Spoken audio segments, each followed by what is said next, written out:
Welcome again to the lecture series, The Ascended Masters Answer the Fundamental Questions of Life. This lesson is entitled Lesson 11, Part 2. Let us start by answering the question, who is an Accepted Cheela?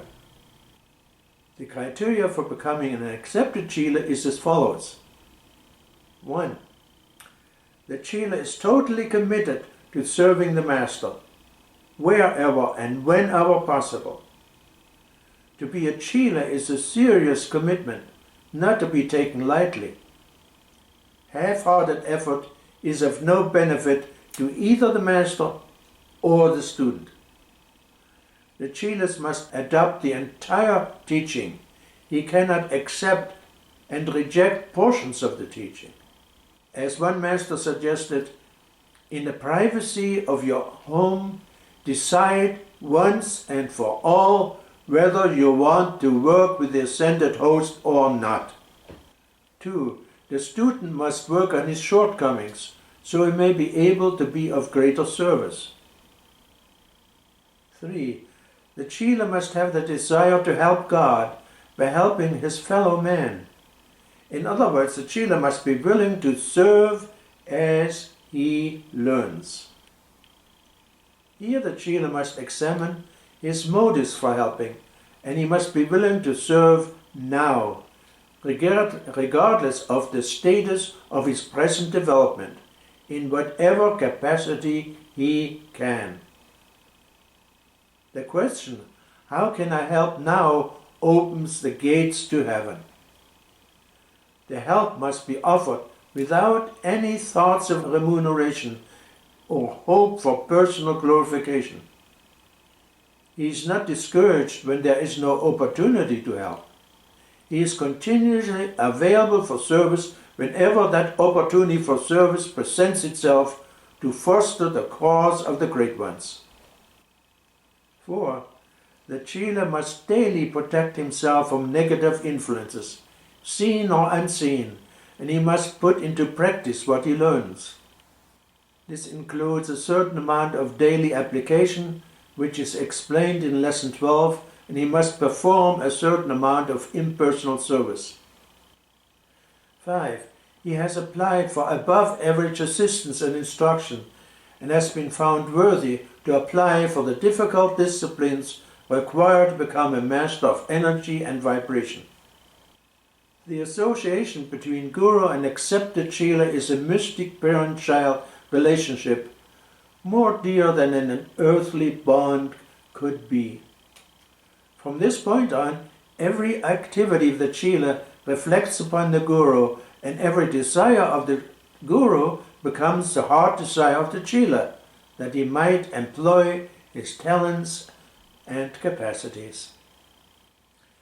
Every accepted Cheela, until he passes through the glorious gates to eternal freedom, is constantly passing through various experiences deemed necessary by the Guru to develop and mature the vehicles the life stream uses until the Cheela becomes the master control of energy. This relationship continues through many initiations, from adept to, finally, full mastery. The Master may suggest, when invited, a course of action which will be beneficial to the spiritual development of the Cheela. A real Master will never order nor compel through superstition or fear a course of action which a Cheela should follow. All cooperation with the Great White Brotherhood is voluntary. In the 1930s and 1950s, the Great White Brotherhood awarded special titles to a few select Cheelas. William Cassier was made one of 7 appointed messengers, Mr. Ballard was a fully accredited messenger, and Geraldine Innocenti was called the Contact. The bond between an Accepted Cheela and the Masters is a very special one, in that the Guru accepts the consciousness of the Cheela into his own sphere of influence, so he may be aware of his activities, thoughts and feelings. In other words, the Cheela lives in the house of the Lord dining at his table, partaking of the hospitality of the household. The master looks over the inner bodies of the Chela and repairs them as needed in a manner similar to that of a mother who mends the clothing of her child. The Master Almoria does this for his Chelas once a day. How do we attune to an Ascended Master? The most efficient way to attune with an Ascended Master is to concentrate on his picture. This picture contains the Master's energy pattern. Pictures of many Ascended Masters may be purchased from the AMTF. The second most powerful method for tuning into the consciousness of an Ascended Master is to listen to the music containing his keynote. A keynote is a series of notes which is contained in a known melody. Through Geraldine Innocenti of the Bridge to Freedom, the Masters revealed certain musical compositions which contain the keynotes of given Masters. Every individual has a certain keynote. The Ascended Masters are no exception.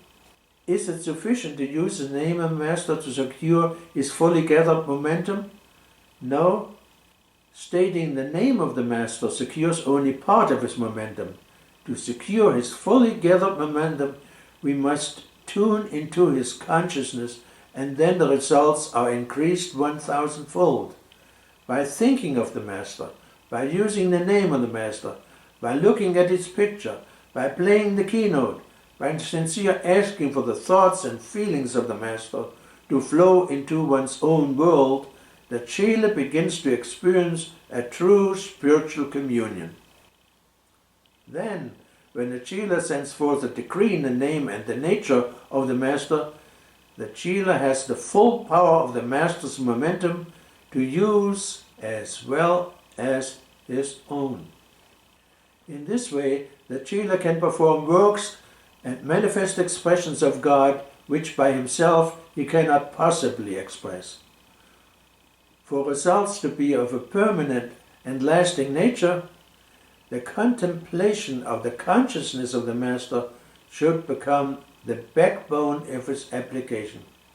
In doing this, the Chela begins to experience, faintly at first, how the Master himself would handle any situation, render any service, and dissipate any appearance of distress. This concludes Lesson 11, Part 2.